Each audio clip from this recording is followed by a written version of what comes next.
Alors nous sommes avec Claude, un ami qui est collectionneur. Donc Claude, ton impression pour l'instant? Bah écoute, moi j'ai des jouets plutôt vintage et puis le fait de revenir sur un salon, je veux dire depuis le Covid, c'est plutôt agréable de se réunir et de partager la passion avec les gens qu'on connaît, quoi. Et quelle est ton impression là pour l'instant? Tu as fait ton tour sur les stands, qu'en penses-tu? Il y a une ambiance chaleureuse, on revoit les amis, on revoit les potes, donc voilà, c'est plutôt un moment qui est plutôt agréable de voir les gens sourire, de revivre, de se refaire plaisir à travers une passion commune, quoi. Tu es collectionneur depuis longtemps. Je pense que tu as dû trouver des petites choses sympas lors de ce salon. Tu peux nous évoquer un petit peu des petites anecdotes, des pièces que tu aurais trouvées? Déjà, au niveau du salon, je suis un petit peu comme tout le monde. On essaye de faire le tour de tous les stands. Voilà. Là, j'ai vu que sur un stand, il y avait, des revues 10e Planète. Donc, du coup, bien évidemment, hein, j'ai regardé si j'avais quelques sous. Donc, j'ai acheté des 10e Planète pour approfondir un petit peu, la connaissance sur les jouets vintage que je collectionne. Donc, voilà. Après, c'est vrai que dans l'absolu, sur les jouets puisque nous on est un petit peu plus dans l'ancien, voilà, il y a un petit peu moins de choses qui me causent, mais on arrive à regarder les autres stands aussi avec envie, quoi. Est-ce que tu as une petite anecdote au niveau de la collection? Quelque chose qui t'a marqué, que tu pourrais évoquer? Les anecdotes, j'en ai plusieurs, mais je pense que pour faire une relation avec ma femme qui est là aujourd'hui, hein, parce que souvent, moi j'ai démarré ma collection un petit peu en autarcie, un petit peu égoïstement. Maintenant, je la partage ici avec les amis, avec d'autres et avec ma femme. Je pense que moi, ce qui m'a touché peut-être le plus, c'est quand elle m'a trouvé... dans les magasins généraux à Aubervilliers, le flipper incroyable Hulk. Donc voilà, ça effectivement c'est un moment magnifique, que j'oublierai jamais, quoi. Voilà. Surtout que ça vient de ma femme, quoi. Quelles sont les collections vraiment qui t'affectionnent?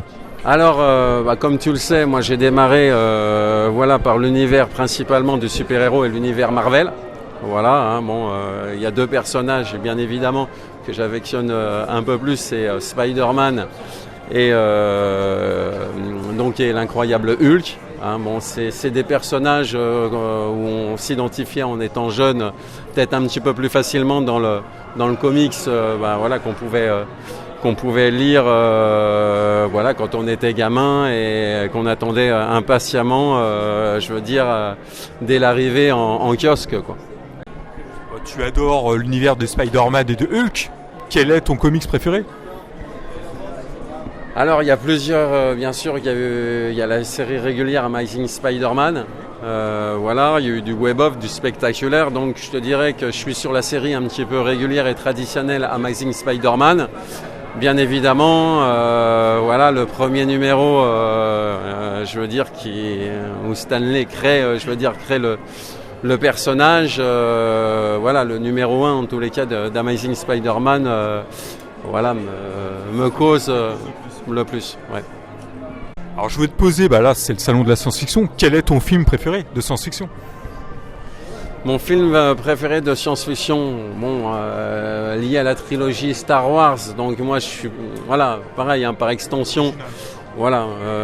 Après je reste aussi tout le temps un petit peu axé, au film d'une certaine époque, mais c'est vrai que toute la saga liée, à Star Wars, me cause plus particulièrement, quoi. Et si tu avais un jouet de collection lié à l'univers Star Wars, lequel que tu prendrais? Alors, moi je collectionne principalement toutes les poupées 30 cm, voilà. Après, il y a peut-être un personnage un petit peu plus emblématique que les autres, le chasseur de primes, Boba Fett. Voilà, il y a pas longtemps que j'ai réussi à récupérer, tu le sais, un Boba Fett en boîte, et en plus boîte mécano, boîte française. Donc voilà, ici il y a une pièce véritablement qui me cause et que je garderai à tout prix. Voilà, c'est le boba. Voilà. Alors, je sais que tu aimes bien aussi le robot Goldorak. Est-ce que tu peux nous parler un petit peu de Goldorak? Parce que je sais que tu collectionnes aussi. Ouais. Alors Goldorak, c'est un univers assez particulier. Bon, c'est vrai que ces derniers temps, on a eu la chance d'avoir une édition collector.